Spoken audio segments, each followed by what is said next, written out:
Robert Williams, you brought him off the bench. He only played 13 minutes. What was the reasoning there? Was that something where it was an injury-related thing, or was that a matchup thing? Or what, no reason. What was there? Was it a matchup thing? No. He never comes off the bench. He never. It's not true. Well, since he got off his minutes restriction, he has not come off the bench. Yes. So what was the purpose of the change? So like Megan.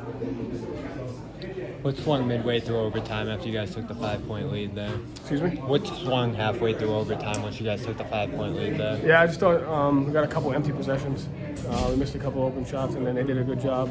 What they do late in games, kind of what we talked about, fourth quarter, overtime, late in games, getting to the free throw line. And so they got to the free throw line on multiple possessions, kind of took us out of our pace there in overtime. What do you kind of need to do better against that half-court pressure? It looked like they were kind of putting on you on the last few possessions. Nothing.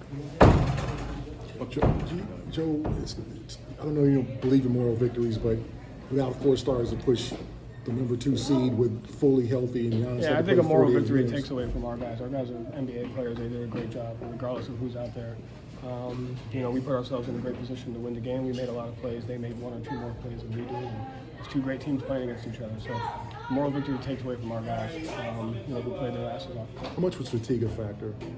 I don't think we were tired. I think it was just 2 great teams playing against. I think they made a couple more plays than we did. What kind of benefits for these guys are obviously key players for you regardless, like you mentioned, being in these kind of tight situations and atmosphere like this against a team like this, how can that help later on? Can help us play well and help our guys have confidence. It can give us different matchups, and I think it just shows that we can play a bunch of different ways. And I thought our guys showed that. Brad has said that Jason won't play tomorrow. Is that still the plan? I think he had said that initially, not knowing what was going on this week. And so I think we'll reconvene on that tomorrow morning, kind of when we get back and see how he's feeling. But I think that was made just in case. We didn't know how this week was going to go. Last position, did you consider timeout? What did you think of the last position? Yeah, I should have come. And how did it turn out? What was the play that was supposed to happen, and kind of what was We got them cross-matched, we got them scrambled a little bit, and then I thought we passed up 2 open shots, and then when we passed up 2 open shots, I should have called timeout.